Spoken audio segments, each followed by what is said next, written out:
The engaged couple from Bedfordshire who found themselves at the centre of a terrifying alpine rescue. On New Year's Eve, Ben Andrew proposed to his girlfriend while on holiday in Switzerland. But within 24 hours, the couple and the rest of his family found themselves stranded in a cable car hundreds of feet above the ground. Rhiannon Mills has the story. For Ben Andrew, his holiday in Switzerland was always going to be slightly stressful.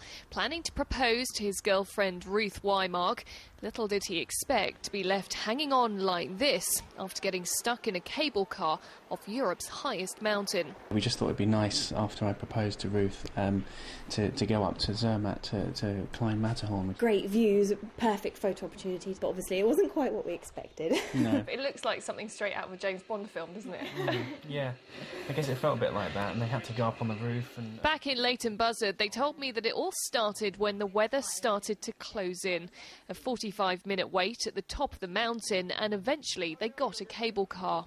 Then it was about 5 minutes into the journey, it stopped, and then see some sort of maintenance guy got us moving again, and then about 30 seconds later stopped, juddered. We were standing at the front of the cable car at the time. A loud crunching sound. Yeah, and we actually saw it tilt forward. My brother-in-law looked up and saw the rope.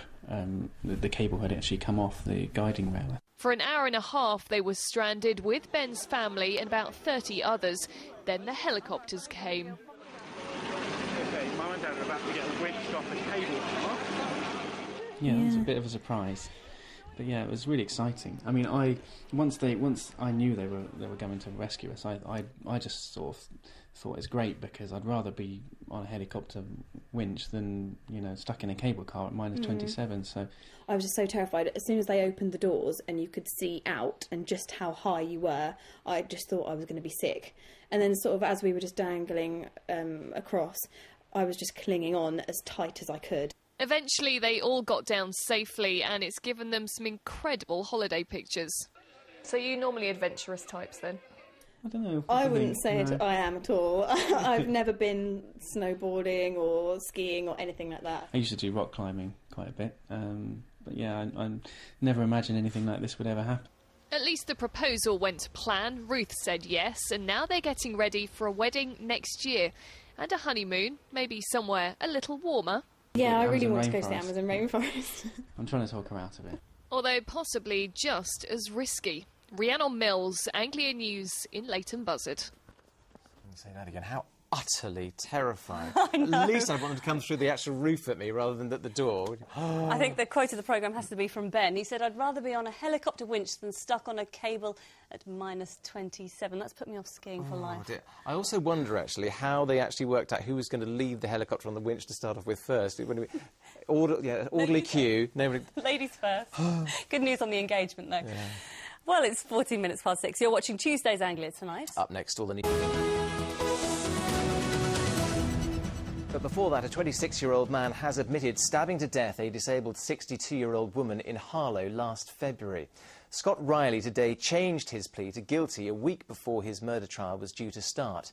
Jennifer North, also known as McCarry, died of multiple stab wounds after being attacked inside her car.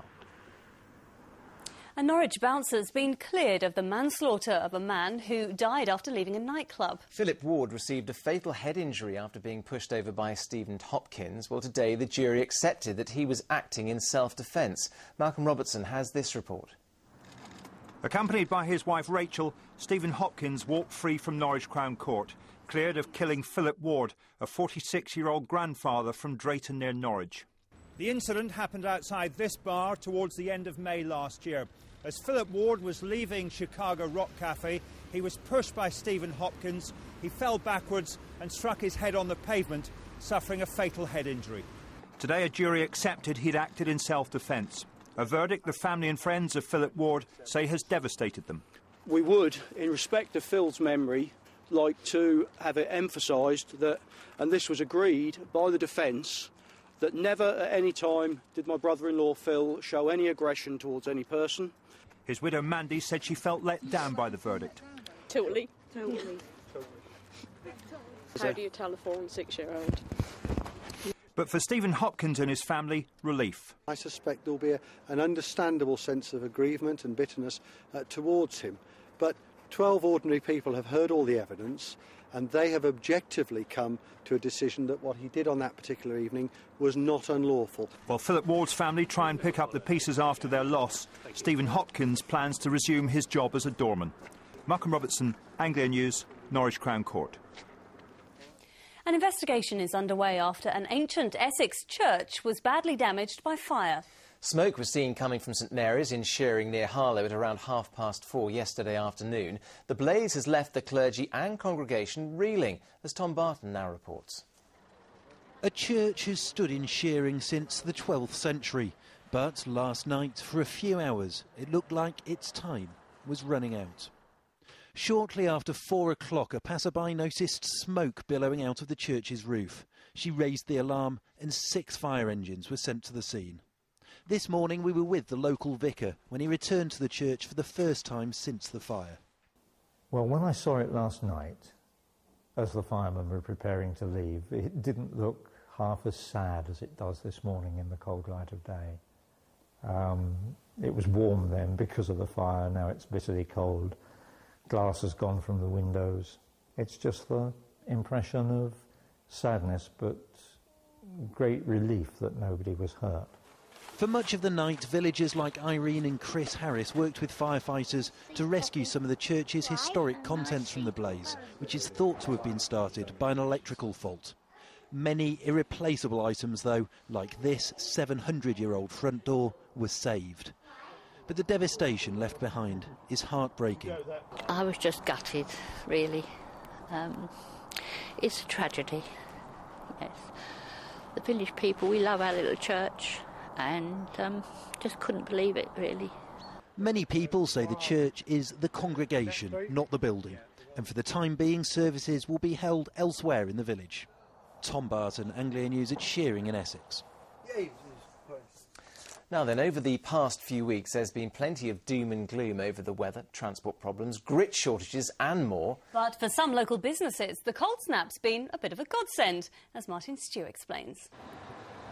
It's been the longest cold spell for 30 years. Over the past weeks, the Arctic conditions have ground not just the roads and railways to a halt, but have slowed business and retail to a walking pace, costing Suffolk businesses an estimated £24 million a day. But as the snow begins to melt, there'll be some companies sorry to see the end of this cold snap. Peter Arben runs Bridge Street Pet Shop in Framlingham. They've done a roaring trade selling bird feed, kindling, logs and granular salt, which people have been using to grit their drives. This last weekend, the Saturday, was absolutely superb. It was the record-breaking day after 24 years. Next door, Peter Bulstrode has also enjoyed a busy few weeks. He shifted 160 pairs of wellies, countless woolly socks and 500 sledges. That's a 900% increase on last year. People have been coming, into the local shops because they're frightened to get the cars out, which is lovely. It's almost back to what it was when I first started retailing in Framlingham 41 years ago. Roy Kemp's family have run this coal yard for 100 years. With solid fuels going out of fashion, it's been a tough year, but this cold snap has given a much-needed respite. I mean, it's just keeping us busy. Well, it's been great help. But how long is it going to last? I mean, here today and gone tomorrow, perhaps. Until then, he and this lot will be making the most of what snow is left. Martin Stew, Anglia News, Suffolk.